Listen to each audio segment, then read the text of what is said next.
Ernakulam south bus സ്റ്റാൻഡിൽ 2 ദിവസം മുന്നേ എൻ്റെ ഒരു ബാഗ് മോഷണം പോയി. ആ റെഡ് ഷർട്ട് ഇട്ടിരിക്കുന്ന വ്യക്തിയില്ലേ, പുള്ളി ഇപ്പോൾ കൂസലില്ലാണ്ട് ചെന്നിരുന്ന സീറ്റിൽ ഞാൻ ബാഗ് വെച്ചിരുന്നു. ഞാൻ കുറച്ചങ്ങോട്ട് മാറി നിന്നപ്പോൾ പോയതാണ്. പുള്ളി തിരിച്ച് എഴുന്നേറ്റ് പോകുമ്പോൾ ആ ബാഗും എടുത്തുകൊണ്ടാണ് പോകുന്നത്. വിഷ്വൽസിൽ അത് നമുക്ക് വ്യക്തമായിട്ട് കാണാൻ കഴിയും. ഇത് ആദ്യത്തെ സംഭവമല്ല. ഈ സൗത്ത് ബസ് സ്റ്റാൻഡിൽ നമ്മൾ അന്വേഷിച്ചപ്പോൾ അവിടുത്തെ ഓട്ടോക്കാരും അവിടുത്തെ എംപ്ലോയീസും പറയുന്നത് ഇതവിടെ സ്ഥിരമാണെന്നാണ്. അവിടുത്തെ CCTVയിലെ വിഷ്വൽസാണ് നിങ്ങൾ ഈ കണ്ടുകൊണ്ടിരിക്കുന്നത്.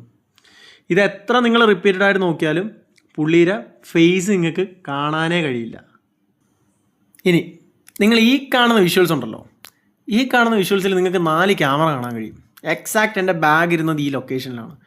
പക്ഷേ കോമഡി എന്തെന്ന് വെച്ചാൽ ഈ 4 ക്യാമറയ്ക്ക് സ്റ്റോറേജ് ഇല്ല. KSRTCയിൽ നമ്മൾ പോയപ്പോൾ അന്വേഷിച്ചപ്പോൾ പറഞ്ഞാണ് ഈ 4 ക്യാമറയിലും സ്റ്റോറേജ് ഇല്ല. പിന്നെ എന്തിനാണ് ഇവിടെ ക്യാമറ വെച്ചിരിക്കുന്നത് എനിക്ക് മനസ്സിലാവുന്നില്ല. ബാക്കിയുള്ള ക്യാമറാസിലൊന്നും അയാളുടെ ഫേസ് നമുക്ക് വ്യക്തമായി കിട്ടുന്നുമില്ല. ഇത് റിപ്പീറ്റഡ് ആയിട്ട് മുന്നേ നടന്നിട്ടുണ്ട്. എന്നിട്ടാണ് ഈ ഒരു കെയർലെസ്നെസ് ഇവിടെ കാണുന്നത്. എൻ്റെ 10-15,000 വിലയുള്ള മൈക്ക്, എൻ്റെ ഡോക്യുമെൻറ്റ്സ്, ധാരാളം നല്ല ഡ്രസ്സ്, എയർബഡ് എല്ലാം ഈ ബാഗിലുണ്ടായിരുന്നു. എല്ലാം എനിക്ക് നഷ്ടമായി. ഇപ്പം തൂഫാൻ പോലെ ഈ ഡ്രഗ്സിനെതിരെ ധാരാളം നടക്കുന്നുണ്ട്. അതേപോലെ തന്നെ ഇങ്ങനെ മോഷണം നടക്കുന്നവർക്കെതിരെയും എന്താണെന്ന് വെച്ചാൽ അധികൃതർ ചെയ്ത് അതിനൊരു പരിഹാരം കണ്ടെത്തുക. ഇന്ന് എനിക്ക് സംഭവിച്ചു, നാളെ ഇതൊരു വ്യക്തിക്ക് ഉണ്ടാകാതിരിക്കട്ടെ. അതിന് നിങ്ങൾ മാക്സിമം അധികൃതരിലേക്ക് ഇത് ഷെയർ ചെയ്ത് എത്തിക്കുക.